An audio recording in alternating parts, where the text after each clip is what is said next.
మొట్టమొదట మనం చూస్తాము, దుష్టుల ఆలోచన చొప్పున నడవక అని, పాపుల మార్గముల నిలవక, దుష్టుల ఆలోచన నడవక, అపహాసకులు కూర్చుండి చోట కూర్చుండక, యెహోవా ధర్మశాస్త్రమందు దివారాత్రము ధ్యానించువాడు ధన్యుడు, దుష్టుడు అలాగముండరు అని సరికిలకు.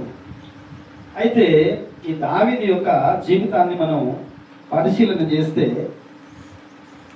దావీదు చాలా దేవుని హృదయానుసారుడు అని రాయబడింది.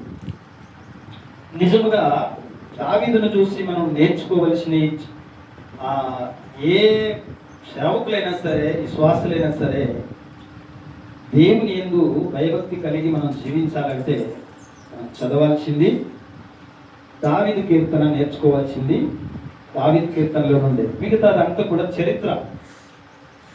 అయితే దావీదుది కూడా చరిత్రే, కానీ అది దావీదు జీవితంలో నెరవేరినటువంటి చరిత్ర. అయితే ఈ దావీదు ఈ 17వ అధ్యాయంలో ప్రార్థన చేస్తూ ఉన్నాడు. దావీదు ప్రార్థన అని రాయబడింది. దీనికి ముందు 17వ అధ్యాయంలో ప్రార్థన చేస్తూ ఉన్నాడు. ఒకసారి 5 వచనాల వరకు చదువమ్మా.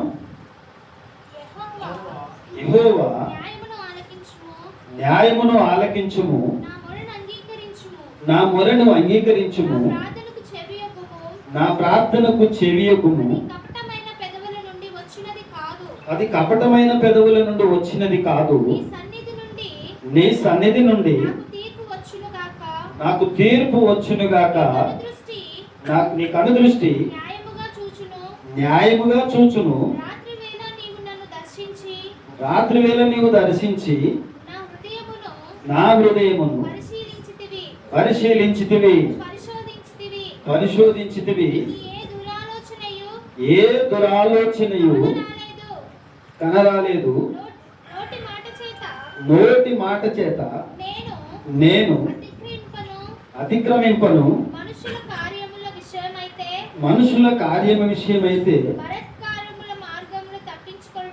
బలత్కారుల మార్గమును తప్పించుకొనుటకై నీ నోటి మాటను బట్టి నన్ను నేను కాపాడుకొని ఉన్నాను. నీ మార్గముల యందు నా నడకను స్థిరపరచుకొని ఉన్నాను. నాకు కాళ్ళు జారలేదు. చాలు. దావీదు తనను తాను పరిశీలించుకున్నప్పుడు తనలో ఏ తప్పిదము కనబడడం లేదు. దేవుడు తన్ని ఏర్పరచుకున్న నాటి నుండి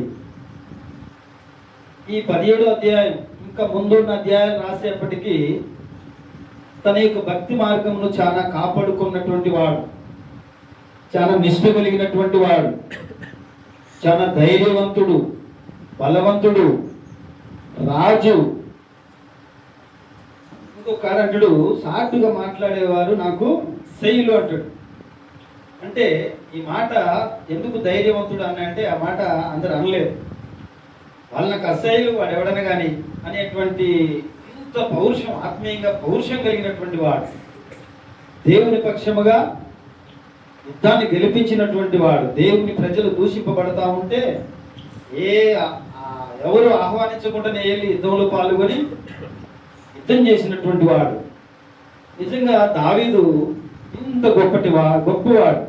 దేవుడు దావీదు పట్ల దేవుని కృప. దావీదు బాల్యము నుండి చాలా శ్రమలు పొందినవాడు. వేరే వ్యాఖ్యానంలో ఏముందంటే, దావీదు తండ్రి ఎస్ఐ సన్హెద్రిను సభలో ఆయన యొక్క నెంబర్. అయితే దావీదుకు ఈ ఉన్న 8 మంది కుమారుల్లో ఈయన ఒక భార్య కుమారుడు. 8 మంది కుమారుల్లో ఒక భార్య కుమారుడు. అయితే సన్హెద్రిను సభలో ఏమన్నారంటే, అయ్యా నువ్వు 2 భార్యలు ఉంటే సభలో నెంబర్ తీసేద్దామన్నారంట. అప్పుడు ఎస్ఐ కుమారుని తల్లిని వేరే దగ్గర పెట్టి ఆమెను విడిచిపెట్టేశాను, ఆమెకు నాకు సంబంధం లేదు అని చెప్పి ఒప్పందం చేసుకొని సన్హెద్రిను సభలో కొనసాగుతున్నాడు. అప్పుడు ఈ అన్నలు కూడా ఈ దావీదుని, ఆ తల్లిని చాలా సులుకనగా చూసేవారంట. అప్పుడు తండ్రి ఏం చేశాడంటే, మరి వాడికి ఉపాధి కల్పించాలి కదా, ఎందుకు? పెద్దవాళ్ళు గొర్రెలు కాయాలి. ఏసేపు చిన్నవాడు ఇంటి దగ్గర ఉన్నాడు. గొర్రెలకు ఎవరు పోయారు? అన్నలు పోయారు. ఇక్కడ దావీదు పరిస్థితి, దావీదు గొర్రెలు కాస్తున్నాడు. చిన్న కుమారుడు ఎక్కడ ఉండాలి? ధనవంతుడు కుమారుడు, సన్నిహితుల సభలో అధికారం కలిగి ఒక మెంబర్షిప్ ఉన్నటువంటి కుమారుడు ఎక్కడ ఉండాలి? ఇంటి దగ్గర ఉండాలి, తండ్రి ఎదుట ఉండాలి, చక్కటి వస్త్రాలు, ఏ షేప్ లాగా పొడుగంగీలు, ఇటువంటివన్నీ. అయితే ఆ రోజు పరిస్థితిని బట్టి, ఆ యొక్క సభ విధానాన్ని బట్టి ఈయన్ని వేరే దగ్గర ఉంచి, మరి ఉపాధి పంపించడానికి కూడా అన్ని డైరెక్ట్గా అధికారాలు లేనప్పుడు ఆ తండ్రి ఏం చేసిందంటే గొర్రెలు ఇచ్చాడంట. ఆ గొర్రెలను కాసుకుంటూ అరణ్యములో ఉన్నాడు. ఆ అరణ్యములో ఉన్నటువంటి పరిస్థితుల్లో సమూయేలును పిలిచి, మరి అయ్యా నేను ఒకరిని చూపిస్తాను అని అభిషేకించు, ఇతడు కరెక్ట్గా లేడు సౌలు అని చెప్పినప్పుడు, అయ్యా సౌలుకు తెలిస్తే నన్ను ఉన్నేడు రాజు కదా, నేనున్నా ఇంకోటి రాజు చేయటం అని చంపేస్తాడు. అంటే నేను చూసుకుంటా, అది కానీ నువ్వు యెషయా కుమారులు ఒకరిని అభిషేకం చేయి. 7 చూసినా వీళ్ళు కాదు అనిపిస్తుంది సమూయేలుకి. అయితే 8వ వాడు, అయ్యా ఇంకా ఉన్నారా? ఇంకోడు ఉన్నాడు. వాడెక్కడుండు? వాడు గొర్రెల కాపరి. పిలుచుకురండి. పిలుచుకొస్తే చూశాడంట, చక్కటి కన్నులు, అందగాడు, రాజు కలగలిగినటువంటి వాడు. రాజుని చేయకముందే, అభిషేకం రాకముందే అభిషేకం కలిగినంత ఆనందం మొక్కలో ఉంది ఆయనకి. అయితే ఈడు దేవుడు ఏర్పరచుకున్న కుమారుడు ఇతను అని చెప్పి అభిషేకం చేశాడు సమూయేలు. అటువంటి గొప్ప ధన్యత. తర్వాత సౌలుకి మరి దురాత్మ పట్టినప్పుడు ఎవరు వచ్చి సితార వాయించాలి? దావీదు. అంటే అప్పటి నుండి సౌలు అభిషేకం చేసినప్పటి నుండి దావీదు మీద దేవుని ఆత్మ ఎక్కువగా పనిచేస్తుందట. దేవుని ఆత్మ ఎక్కువ పనిచేసే ఈ దావీదు వెళ్ళి సౌలుకి మరి ఆ యొక్క సితార వాయించినప్పుడు సౌలు దురాత్మ వదిలిపోతుంది. ఇదంతటిని ఆయన తలపోసుకుంటే, దీని అంతటిని జ్ఞాపకం చేసుకుంటే ఆయనకి కనబడుతూ ఉన్నది, నా యొక్క పెదవుల్లో ఏ కపటము లేదు, నా యొక్క కాళ్ళు జారలేదు అని చెప్పి అనేక రీతులుగా తన యొక్క పరిస్థితిని అంతా కూడా ఒక ప్రార్థనలో దేవుడు చేస్తూ ఉన్నాడు. అయితే ఈ ప్రార్థన కొంచెం ముందుకెళ్తే ఏమైందంటే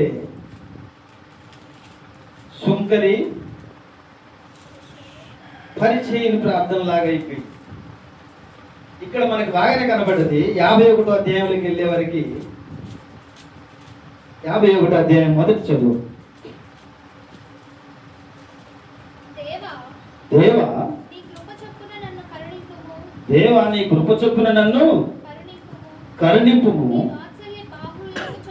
నీ వాత్సల్య బాహుల్యము చొప్పున నా అతిక్రమములను తుడిచివేయుము, నా దోషము పోవునట్లు నన్ను బాగుగా కడుగు. చాలు. ఇక్కడ ఏమంటున్నాడు? పెదవులలో కపటము లేదు అని ప్రార్థన చేస్తాడు. ఏదో డంబాలు కొట్టడం కాదు, ఎవరితో చెప్పడం కాదు, కానీ ప్రార్థనే చేస్తాడు దేవునికి. నా పెదవులలో కపటము లేదు. దేవుడు నన్ను పరిశీలించి పరిశోధించి చూడు, అయ్యా నేను చాలా పవిత్రంగా బతుకుతున్నాను అని చెప్పి తన పవిత్ర జీవితాన్ని ప్రార్థనలో చాటుకుంటూ ఉన్నాడు దేవునితో. అయితే ఒకానొక దినమున పడిపోయాడు. పడిపోయిన తర్వాత 51 మొదట్లోనే ఉంటుంది, బత్షెబా యొద్దకు పోయిన తర్వాత ప్రధాన యాజకునికి రాయినది అని. ప్రధాన యాజకుడు ఎవరు? ప్రధాన యాజకుడు ఎవరు అంటే మన ప్రధాన యాజకుడు ప్రభువుకు రాస్తున్నాడు ఈ లేఖ. ప్రభుతో మాట్లాడుతున్నాడు. మన అక్కడ ప్రార్థన చేస్తున్నాడు. ఏమని?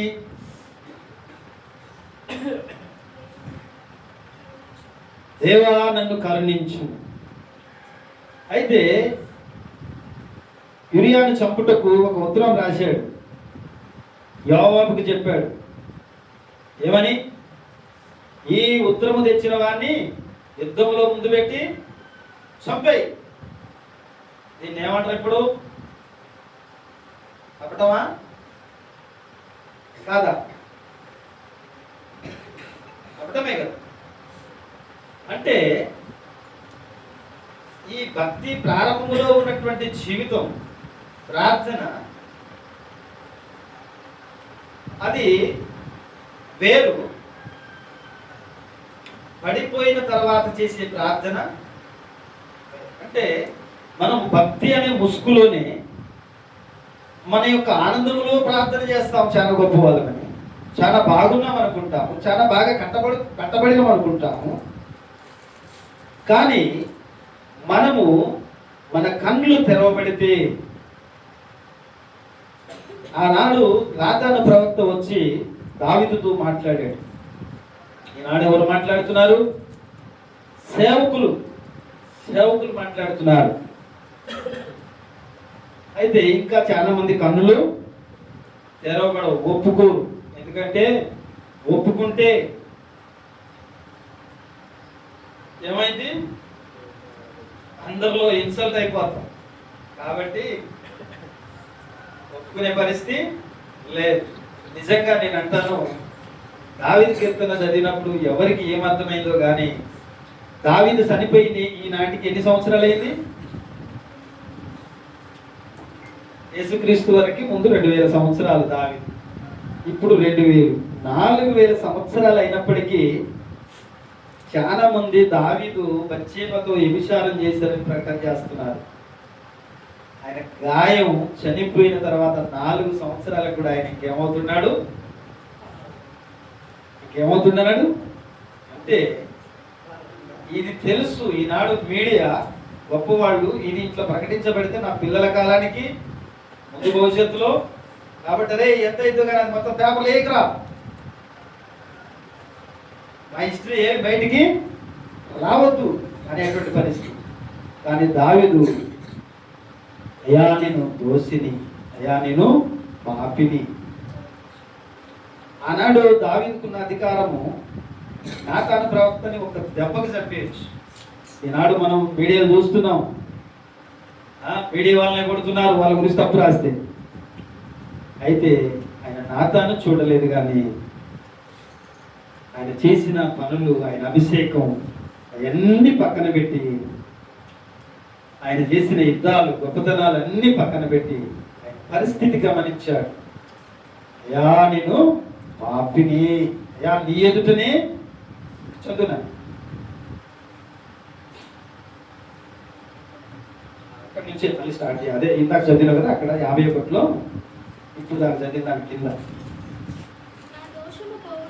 నా దోషము పోవునట్లు నన్ను బాగుగా కడుగుము, నా పాపము పోవునట్లు నన్ను పవిత్రపరచుము, నా అతిక్రమములు తెలిసే ఉన్నవి, నా పాపం ఎల్లప్పుడూ నా ఎదుటనున్నది. చాలు. ఆయన చేసిన పాపం ఎవరి ఎదుటున్నది? దావీదు ఎదుటనే. ఇప్పటి వరకు మనం 10 ఏళ్ళు చూస్తే ఏమీ లేదు. చాలా పవిత్రమైన గొప్పవాడు. మేము ఒకసారి మీటింగ్ హైదరాబాద్ వెళ్ళాం. వెళ్తే ఒక ఆమె వచ్చింది పాట పాడుతుంటే. ఆమె ఒక మంచి ఎమ్మెల్యే లెవెల్లో వచ్చింది. చాలా గొప్ప చలికాలం. పాట ఏంగానే మేము హైదరాబాదు సియోను సంఘపు వారము, లెక్కలు తప్పక ఖచ్చితంగా పరలోకం పోతామని శరణం ఎత్తింది. అయ్యగారు మొయ్యి నోరా దిగో అంత వేరే సభ. ఏం పడ్డది? హైదరాబాదు సియోను సంఘం వాళ్ళు లెక్కలు తప్పకుండా పరలోకం పోతారు. అంటే ఇప్పుడు ఇక్కడ ఉన్నోళ్ళు ఇది సిఏ సంఘం కాదు, ఇది వేరే సంఘానికి వచ్చిందా. అయితే ఈ మధ్యలో ఒక ఆయన అంటాడు, ఏమయ్యా మీకు ధైర్యం ఉందా? నేను ఇప్పుడు మరణిస్తే ఖచ్చితంగా నేను పరలోకం పోతా. కానీ ఇప్పుడు మరణించలేదు. రేపు ఏమైందో తెలుసా? దావీదు 17వ అధ్యాయం కాదు 40 అధ్యాయాల వరకు బాగానే ఉన్నాడు. అయితే నేను ఇప్పుడు మరణిస్తే మరొక రేపు మరణిస్తే పోవా? ఆఖరు వరకు కూడా అంతం వరకు సహించువాడు ధన్యుడు. ఇప్పుడు సేవకులు ఏమంటున్నారంటే, నాకు ఒక ఆయన చెప్తున్నాడు, అయ్యా మా సేవకుడు అంటున్నాడు, నీకు ధైర్యం ఏం సేవకుడే, కాకపోతే నీకు సంఘం లేని సేవకుడు. ఏమయ్యా నీకు ధైర్యం ఉందా? నువ్వు మరణిస్తే దేవుని రాజ్యం వెళ్తావా? నేనైతే వెళ్తా అంటున్నాడు. మంచిది, దేవుని స్తోత్రం. ఆ సేవకుని ఆశ నెరవేరాలి, మంచిది ఆశ. కానీ ఇక్కడ దావీదును చూసినప్పుడు మన నోట ఆ మాట అనడానికి కొంచెం భయపడాలి. ఎందుకు కొంచెం భయపడాలి కదా? అయితే వీటన్నిటికీ దావీదు తన యొక్క జీవితం ఇప్పుడు మొదలైంది. దేవుని ఎదుట ఆ దావీదు నా హృదయానుసారుడు అనడానికి ఎప్పుడు మొదలైంది? ఈ 17వ అధ్యాయం వరకు కాదు. ఇప్పుడు ఏనైనా నువ్వు నన్ను పరిశోధించు, నేను మంచివాడిని, నేను గొప్పవాడిని, నేను యథార్థవంతుని, నేను రాత్రి నా స్వప్నంలో కూడా నిన్నే ధ్యానం చేస్తా, నా నోట ఏ కప్తము రాదు, నేను చాలా మంచివాడిని. మంచిది. ఏమైంది? 51వ అధ్యాయంలో మళ్ళీ ఏం రాస్తున్నావు అంటే, మనము స్థిరులము అస్థిరులం కాబట్టి మనము దినదినము ఆయన పాదాల దగ్గర గోజాడాలి. అప్పుడు మొదలైంది. ఏం మొదలైంది?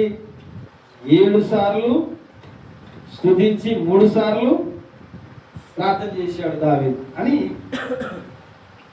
అంటే ఎందుకు 7 సార్లు స్తుతించాల్సింది అంటే, ఈయన ఎప్పుడు యుద్ధానికి పోవాల్సినప్పుడు ఎక్కడ పండుకుండు? మిద్దె మీద పండుకుండు. దానికన్నా పోవాలా? యుద్ధం గురించి ప్రార్థన చేయాలి.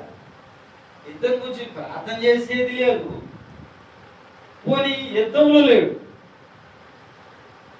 పడుకున్నాడు. కాబట్టి ఇప్పుడు ఏమైంది?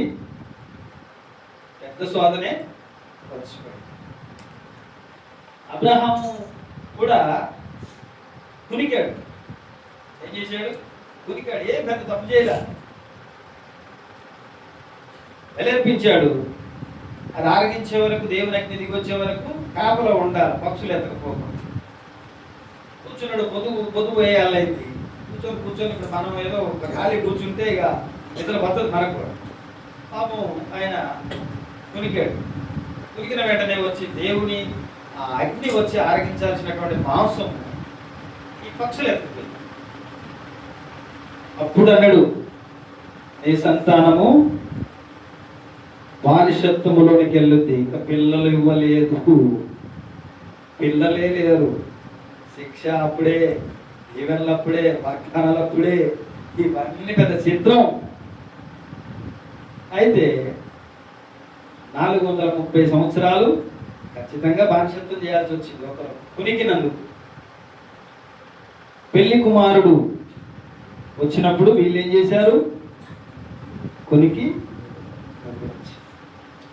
ఈ కునుకడం, నిద్ర మనం మూడు దిక్కులు మనకి కనబడదు. చాలా ఉండొచ్చు కానీ నాకు కొద్దిగా తెలుసు కాబట్టి ఆ కొద్దిగా తెలిసి 3 దిక్కులు చెప్తున్నాను.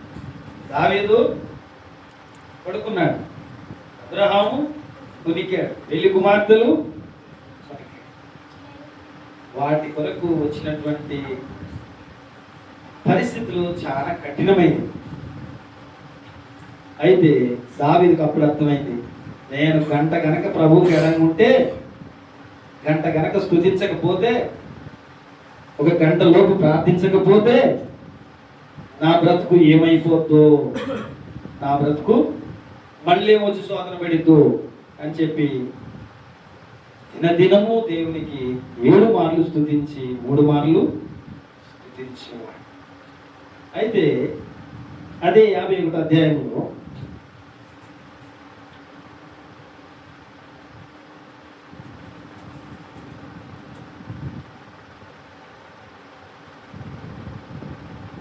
ఐదు వచ్చిన చదువునా, నేను పాపములో పుట్టినవాడను, పాపములోనే నా తల్లి నన్ను గర్భము ధరించెను. నీవు అంతరంగములలో సత్యము కోరుచున్నావు, ఆంతర్యమున నాకు జ్ఞానము తెలియజేయదు. చాలు. అయితే ఇక్కడ అంటున్నాడు, నేను పాపములో పుట్టాను, నా తల్లి నన్ను పాపములోని గర్భము ధరించింది. ఎవరి తల్లి? దావీదు తల్లి. మరి దావీదు తల్లి పాపం చేసినట్టు ఎక్కడ రాయబడలేదు. ఎవరు ఈ తల్లి? ఈ తల్లి ఎవరు అని ప్రార్థన చేశారు. ప్రభువా, ఈ దావీదు తల్లి పాపం చేసినట్టు ఎక్కడ నాకు ఇందులో కనపడట్లేదు అంటే, ఆది కాండములో జీవమగల ప్రతి వానికి ఈమె తల్లి. జీవమగల ప్రతి వానికి తల్లి ఎవరు? అవ్వ. ఎందుకు నేను ఇంత పవిత్రంగా జీవించేవాడిని, ఇంత ఖచ్చితంగా దేవుని ఎదుట యథార్థంగా ఉన్నవాడిని, అభిషేకం పొందిన వాడిని, యుద్ధము జయించిన వాడిని, అసలు నేను పడిపోవడానికి కారణం ఏంటి? అసలు నేను ఎవరు? నా తెగ ఏంటి? నా జాతి ఏంటి? నా వంశం ఏంటి? అసలు నేను ఎలా వచ్చాను అని ఆలోచన చేస్తే ఆయనకు తల్లి ఎవరు? జీవము గల ప్రతి వారికి. ఇప్పుడు అబ్రహాం జీవం గలవాడా, జీవం లేనివాడా? ఎందుకు? నీ పరిశుద్ధిని సమాధిలో కుళ్ళుబట్ట నీవు. కుళ్ళిపోనోడు జీవం కలిగిన వాడే కదా. మరి జీవం కలిగిన వారికి తల్లి ఎవరు? అవ్వ.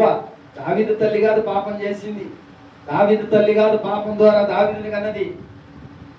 అట్లంటే మనందరం కూడా తల్లిదండ్రులు కంటున్నది పాపమా? వివాహము పవిత్రమైనది అని పౌలు గారు రాశాడు ఫిబ్రవరి 13లో. పాన్పు నిష్కలంకమైనది. దేవుడే వివాహమును సిద్ధపరిచాడు, దేవుడే అవాదమును తయారు చేశాడు, దేవుడే వారికి వివాహం జరిగించాడు. దాని గురించి ఒక అయ్యగారు పెద్ద కవితని చెప్తాడు. లేళ్ళు గంతులేసినాయట, కుందేళ్ళు ఎగిరినాయంట, చెట్లు ఉర్రట్లు ఊగినాయంట, నేవుళ్ళు డ్యాన్సులు వేసినాయంట, పాటలు పాడినాయంట. ఉన్న సౌందర్యం అంతా వారి ముందు ఇప్పుడు అయ్యో అయ్యే మనం ఇప్పుడు తెచ్చుకునేది.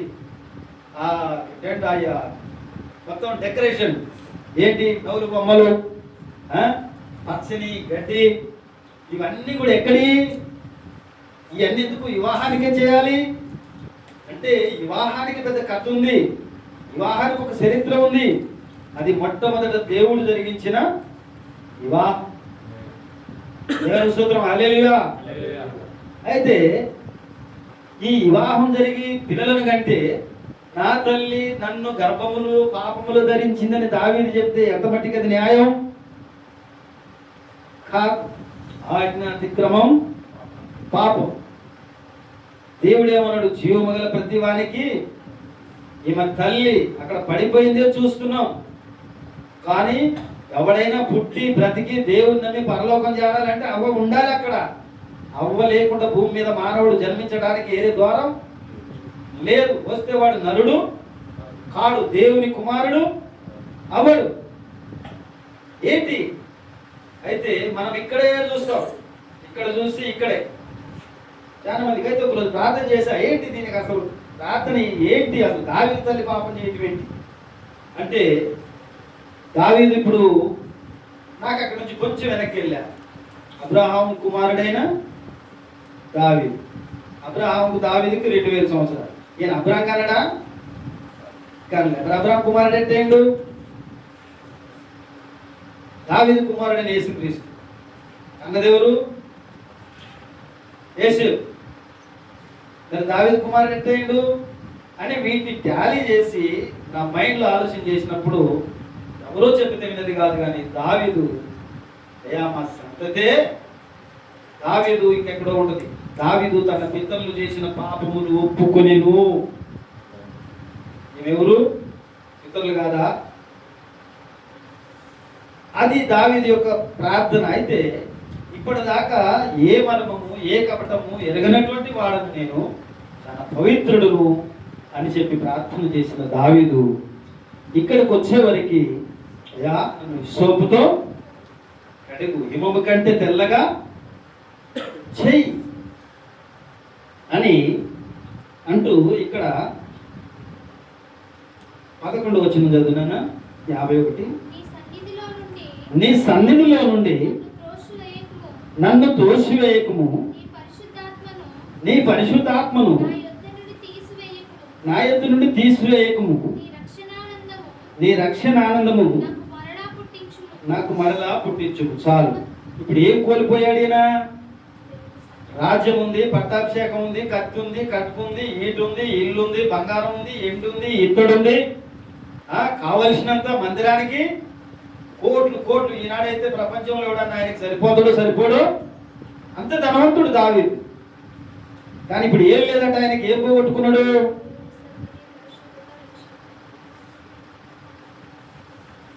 దేవుని సన్నిధిని కోల్పోయాడు, రక్షణను కోల్పోయాడు, పరిశుద్ధతను కూడా కోల్పోయాడు.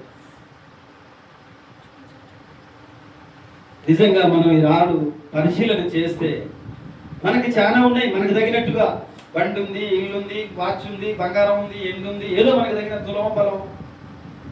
కానీ మనలో ఏముండాలి? ముఖ్యమైనవి రక్షణ, ఆనందం, దేవుని సన్నిధి.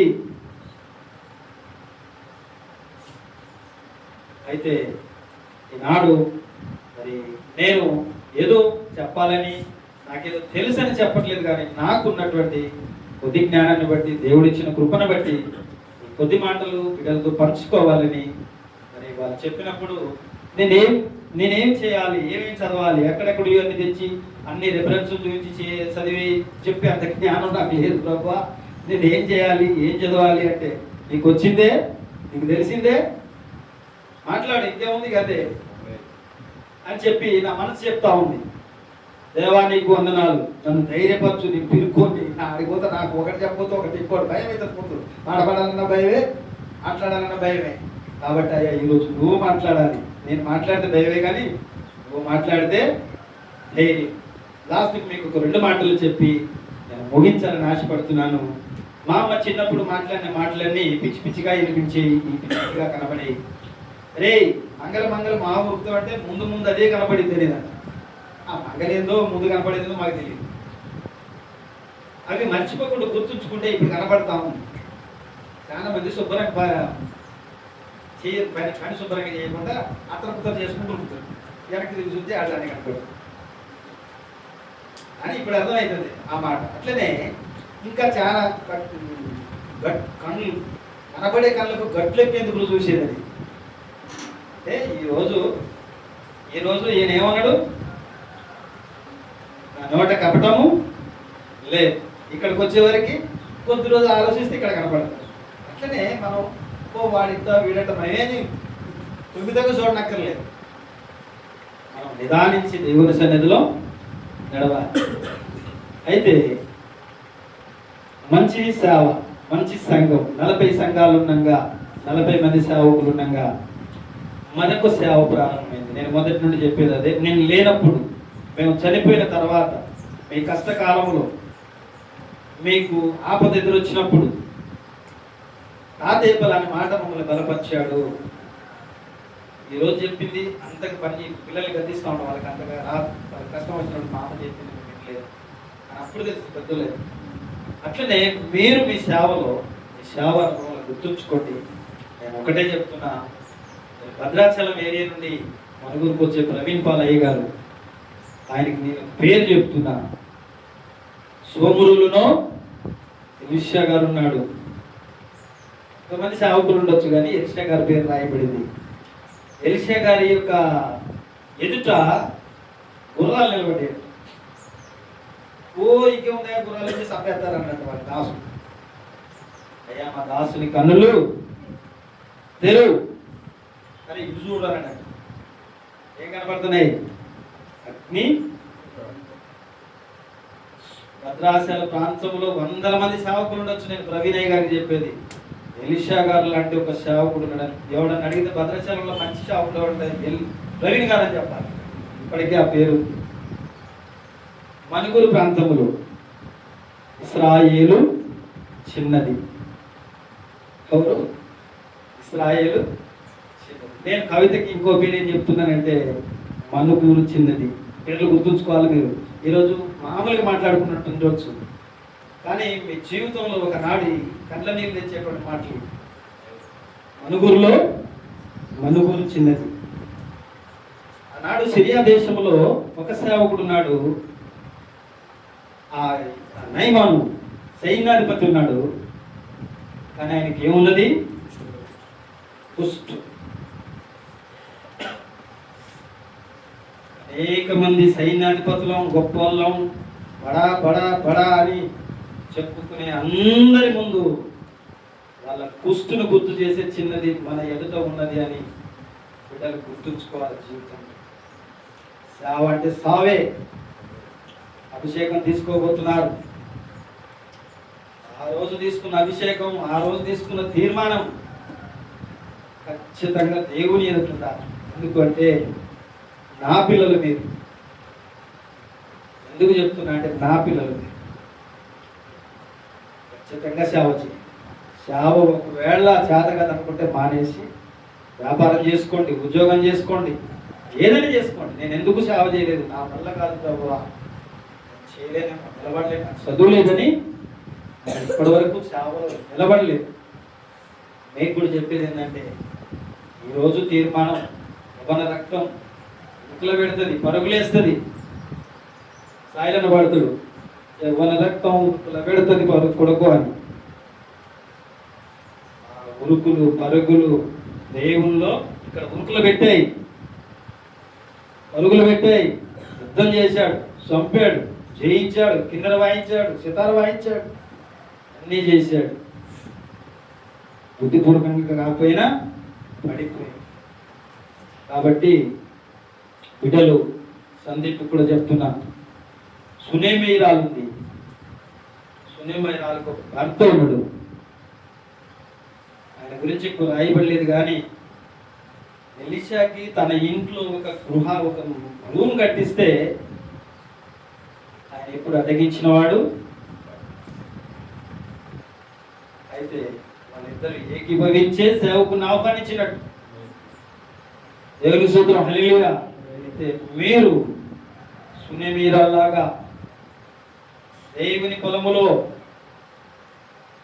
దైవమి ఎదురెళ్ళిందంట.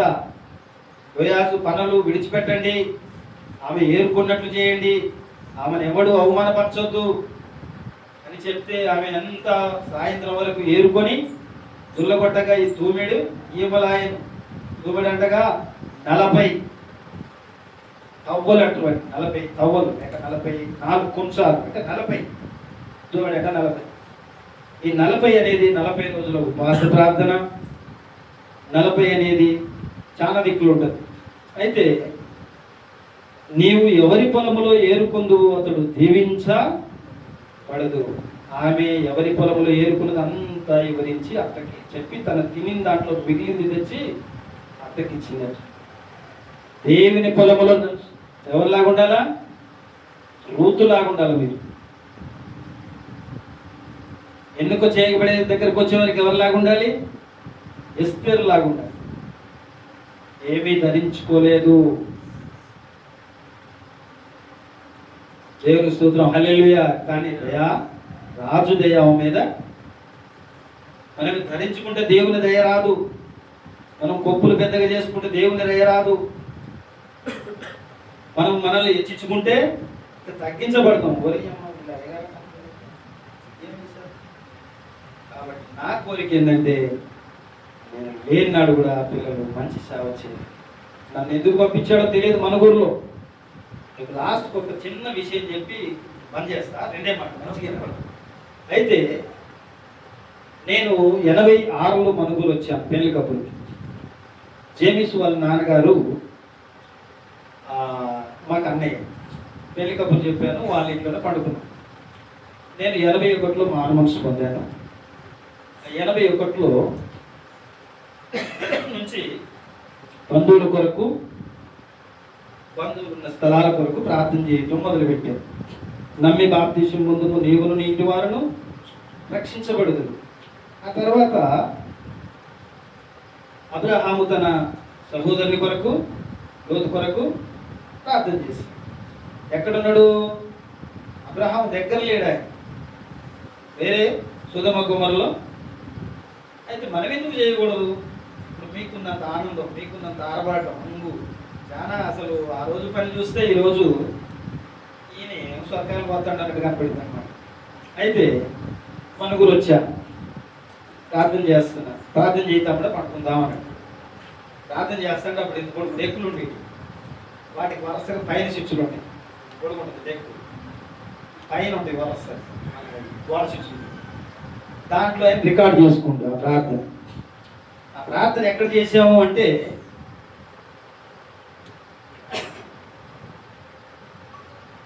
ఇది రూమ్, ఇది బెడ్రూమ్, ఇది కిచెన్, ఈ మధ్యలో ఓపెన్ హాల్. అంటే ఇప్పుడు ఇది రూమ్, ఆ కూర్చొని కన్నట్టు అది రూమ్, ఇది ఓపెన్ హాల్. ఇందులో పడుకోవాలి మేము, అందులో ప్రార్థన చేయాలి. అక్కడనే ప్రార్థనకి స్థలం ఉంది, ఎవరు వచ్చినా ఆడే ప్రార్థన చేయాలి, ఇంకా వేరే లేదు. బెడ్రూమ్లో చేయదు, కిచెన్లో చేయదు. అయితే ప్రార్థన చేశాను. ప్రార్థన చేస్తే ఆయన దాన్ని రికార్డ్ చేసుకున్నాక తెల్లారింటికి వెళ్ళిపోయి అప్పుడు ఎంత ఉందంటే ఆ రాజపేట వీధి, మనిషి వస్తే పక్కన దొలగా ఇరుకు, చిన్న దారి ఎదురొస్తే మనిషి దొలగా. అయితే ఇంటికి పోయినాక ఏమని ప్రార్థన మొదలు పెట్టాను, రాజపేట వీధి ద్వారము చెరువు ప్రభు అని ప్రార్థన చేయడం మొదలుపెట్టాను. ఎప్పుడు 86లో 88లో బెరాక సాక్ష్యం మీకు తెలుసుగా, ఏమని ఊరు తెలవని పేరు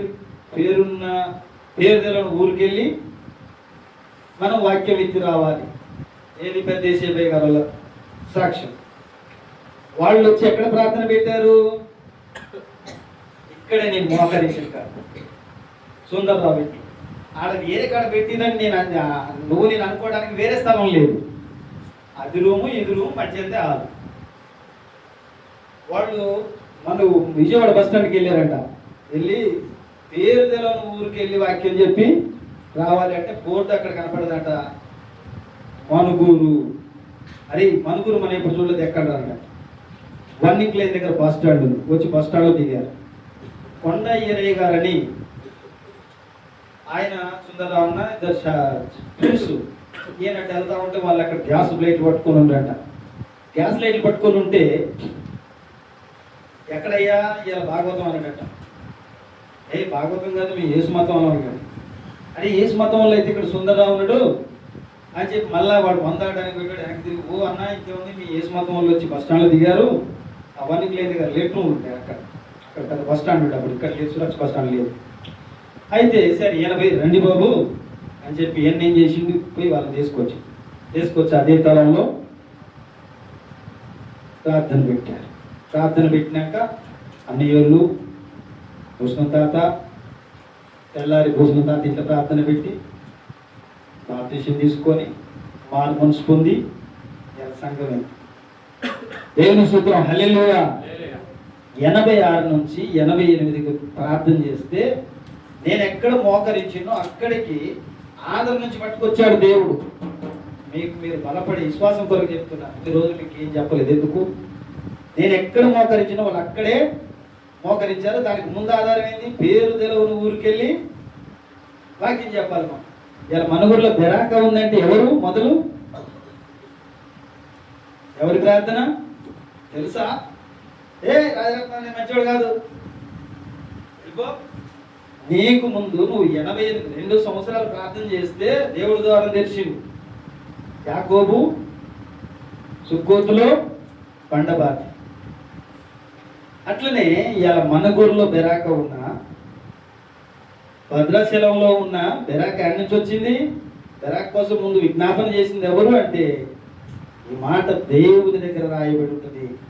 నా గొప్ప గురించి ఎప్పుడు నేను అట్లా అంటే 20 సంవత్సరాలకి పరిచయం, ఎప్పుడు ఆ సందర్భం తీసుకురాలేదు. ఎందుకు చెప్తున్నా అంటే, ఈనాడు మీకు గొప్పలు రాకపోవచ్చు కానీ ఇలా 2 సంఘాలు, ఆ సంఘంలో నుండి మనం కూడా నిలబడము. మూడోది పేరు కాదు, దేవుని స్తోత్రం హల్లెలూయా.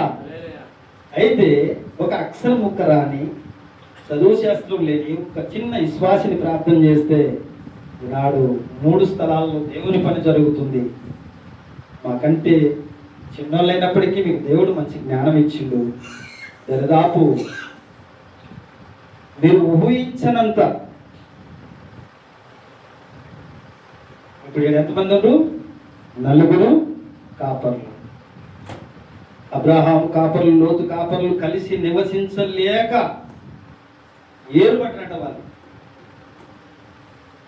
4 కాపర్లు కాయలేనంత సంఘమును దేవుడు దీవించాలంటే దేవుని సూత్రం హల్లెలూయా.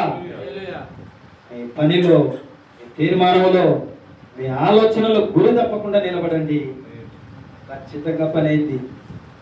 సైన్యాధిపతి సిరియా దేశానికి అతడు మంచి పేరు తెచ్చిపెట్టాడంట, గొప్ప పేరు, యుద్ధములో నైపుణ్యత కలిగినటువంటి వాడు. కానీ నయమాను కుష్టు పోవాలంటే బానిసగా పట్టబడిన ఎవరు? ఇశ్రాయేలు చిన్నది. ఎవడన్నా కుష్టున్నోడు నేను గొప్పని, నేను పరలోకం పోతా అని అరిస్తే వాని కుష్టు వదలాలంటే మనుగూరు చిన్నది ప్రార్థన చేయాలి. దేవుని స్తోత్రం హల్లెలూయా. ఎందుకు చెప్తున్నానంటే నాకు దరిదాపు అందరూ తెలుసు, అందరి మనసు మాటలు తెలుసు. నేను ఎవరిని పేరు పెట్టి ఎవరితో ఎప్పుడు చెప్పను, కానీ ఎవరిలో ఏమి ఉందో నాకు తెలుసు. కాబట్టి వాళ్ళని కొంతమంది మనల్ని చూసి సిట్రైట్ అవుతారు, చదువుకుంటారు.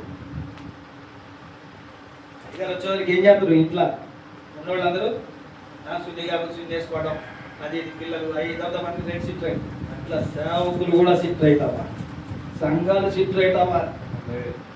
దేవుని స్తోత్రం. ఎందుకు చెప్తున్నా అంటే నాడు పోవలేక మీరు సేవ మొదలు పెట్టలే.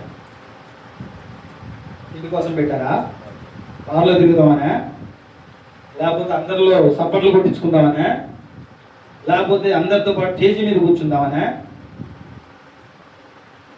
తీర్మానం ఖచ్చితంగా చేయండి. కొద్ది రోజుల్లోనే మార్పు చూస్తారు మీరు. సందీప్ నిలబడి ఇన్ని రోజుల కంటే ఈ రోజు చేసిన ప్రార్థన 10 సంవత్సరాల సేవకులకు అనుభవంతో ప్రార్థన చేస్తున్నాడు.